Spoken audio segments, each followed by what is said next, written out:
വിഷുവിന് കണിയൊരുക്കാനുള്ള കൊന്നപ്പൂക്കൾ വിതരണം ചെയ്ത UAE-യിലെ ഇൻകാസ് പ്രവർത്തകർ ലഹരിക്കെതിരായ പ്രവർത്തനങ്ങളിൽ പങ്കുചേരുമെന്നും അവർ പ്രതിജ്ഞയെടുത്തു.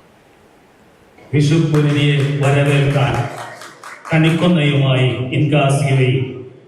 ഇൻകാസ് UAE നാഷണൽ കമ്മിറ്റിയുടെ കണിക്കൊന്ന വിതരണം. കൈക്കുടന്ന നിറയെ കൊന്നപ്പൂ കിട്ടാൻ 50 ദിർഹമെങ്കിലും നൽകണം. കൊന്നയില്ലാതെ കണി ഒരുക്കാനും കഴിയില്ല.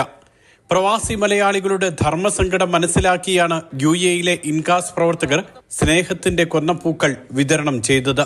ദുബായിലെ മുൻ കോൺസൽ ജനറലും നയതന്ത്ര വിദഗ്ധനുമായ വേണു രാജാമണി പരിപാടി ഉദ്ഘാടനം ചെയ്തു.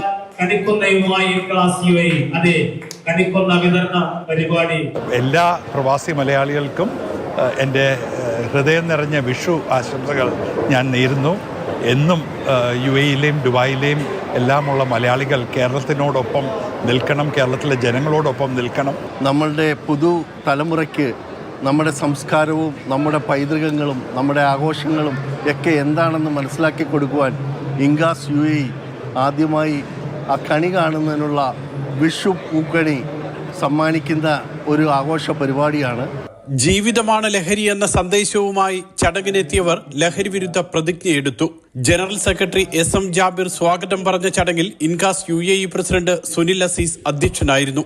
യേശുശീലൻ, അഡ്വക്കേറ്റ് YA റഹീം, അഡ്വക്കേറ്റ് ഹാഷിഖ് തൈക്കണ്ടെ, ബിജു എബ്രഹാം, രാജി S നായർ, സിന്ധു മോഹൻ, സിജി അന്ന ജോസഫ് തുടങ്ങിയവർ പങ്കെടുത്തു. Mathrubhumi news, Sharjah.